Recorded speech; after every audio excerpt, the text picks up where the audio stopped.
Assalamualaikum dulur, berjumpa lagi ya di channel kita, channel petani muda lur ya. Ya dulur, aku mau ngucapin terima kasih bagi dulur-dulur yang sudah subscribe.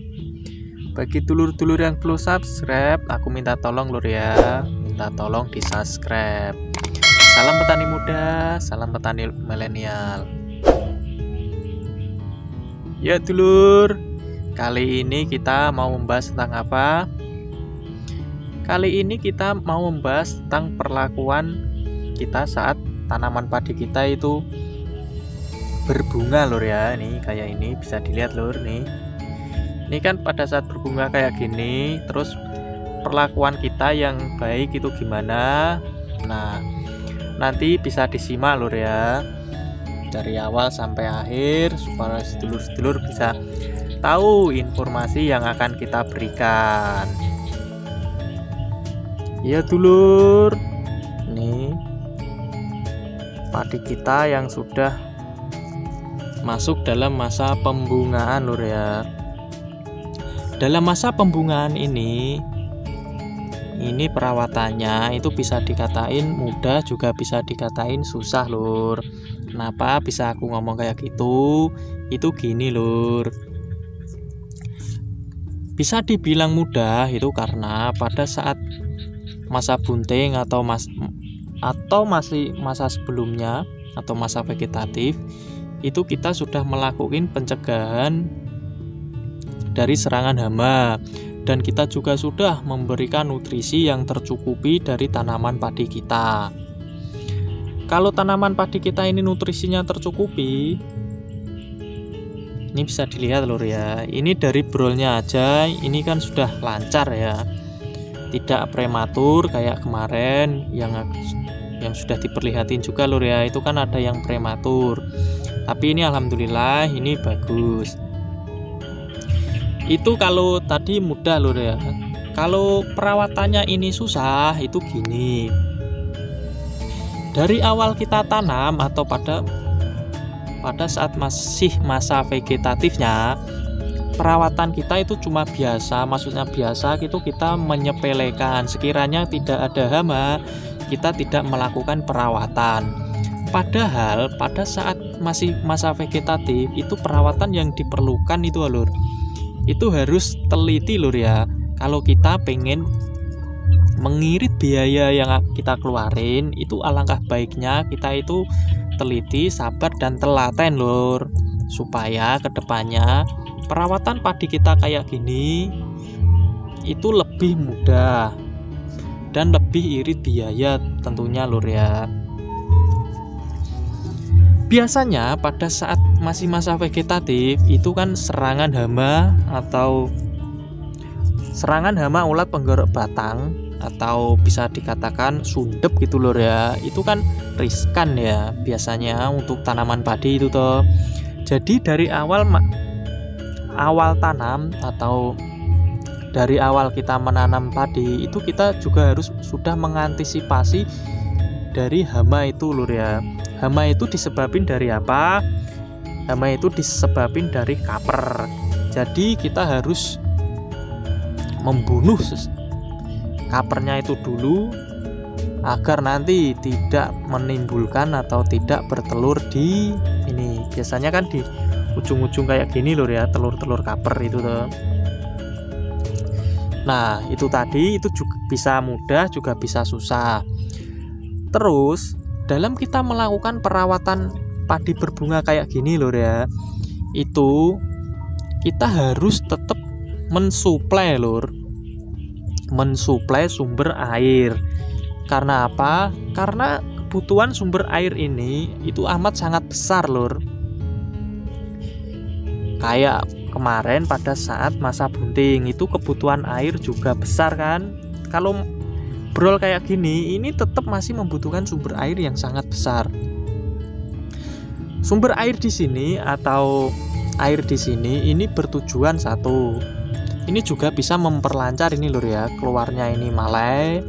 Yang kedua, pada saat kayak gini ini kan terjadi penyerbukan lur ya. Kalau siang kan penyerbukan, setelah penyerbukan kan pengisian buah. Pengisian buah itu kan dihasilkan dari proses fotosintesis. Proses fotosintesis itu kan membutuhkan tenaga atau nutrisi yang sangat besar lur ya. Kita nutrisinya sudah disuplai dari pupuk, terus bahan bakarnya juga dari air juga lur ya. Nah, kalau kita pada saat masa bunting nutrisinya kita sudah tercukupi, itu alhamdulillah ini kayak gini nih, bisa dikatakan nanti mudah lur, atau nanti bisa dikatakan ini brolnya itu pengisiannya nanti bagus. Terus yang kedua, tadi kita membutuhin air. Yang kedua itu penyepraian lur.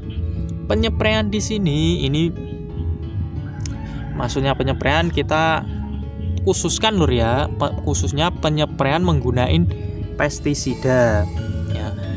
Pada saat berbunga kayak gini, apakah baik kalau kita lakukan penyepraian? Kalau penyepraian alangkah baiknya lur ya, alangkah baiknya dihindari dulu. Jadi sebelum malah ini keluar atau sebelum berbunga kayak gini, itu sebaiknya itu sudah dilakukan penyepraian antisipasi hama yang akan menyerang pada saat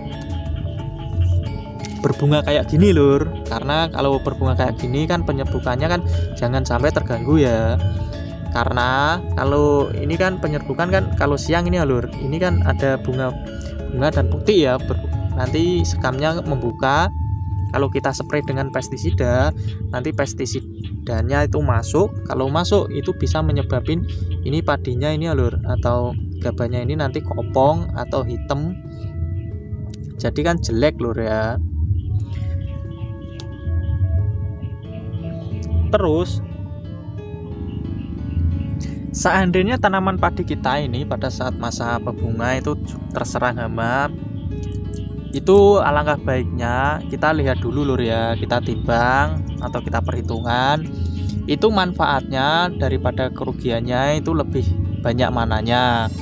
Seandainya cuma serangannya cuma 1-2 hama, itu alangkah baiknya itu bisa di nanti aja lur, setelah apa itu, setelah penyerbukan selesai atau setelah ini padi mulai merunduk itu baru dispray. Tapi kalau hama yang menyerang itu banyak, alangkah baiknya kita juga harus mengendalikannya, karena nanti bisa mempengaruhi dari tanaman padi kita itu lur ya. Terus pada saat kita penyepraian kita juga harus menentukan waktu yang tepat. Waktu di sini alangkah baiknya itu di atas jam 9 dan di bawah jam 3 atau jam 5 sore, jam 3 sore ya.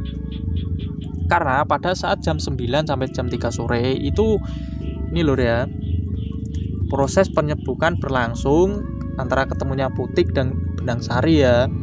Terus ini apa itu? Sekamnya ini tuh, ini kan membuka. Nanti dikhawatirkan kalau fungisidanya masuk ke dalam itu bisa menyebabkan kopong dan hitam lur. Terus kalau kita mau melakukan penyepraian itu alangkah baiknya di jam 6 pagi sampai jam 8 pagi. Kalau sore jam 4 sore sampai jam 5 sore ya.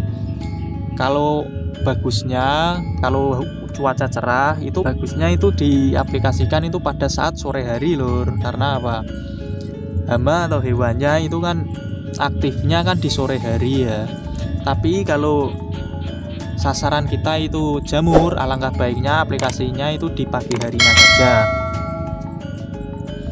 Nah dulur, itu saja dulur ya info yang bisa aku berikan. Makasih dulur yang sudah nonton dari awal sampai akhir. Salam petani muda, salam petani milenial. Assalamualaikum dulur.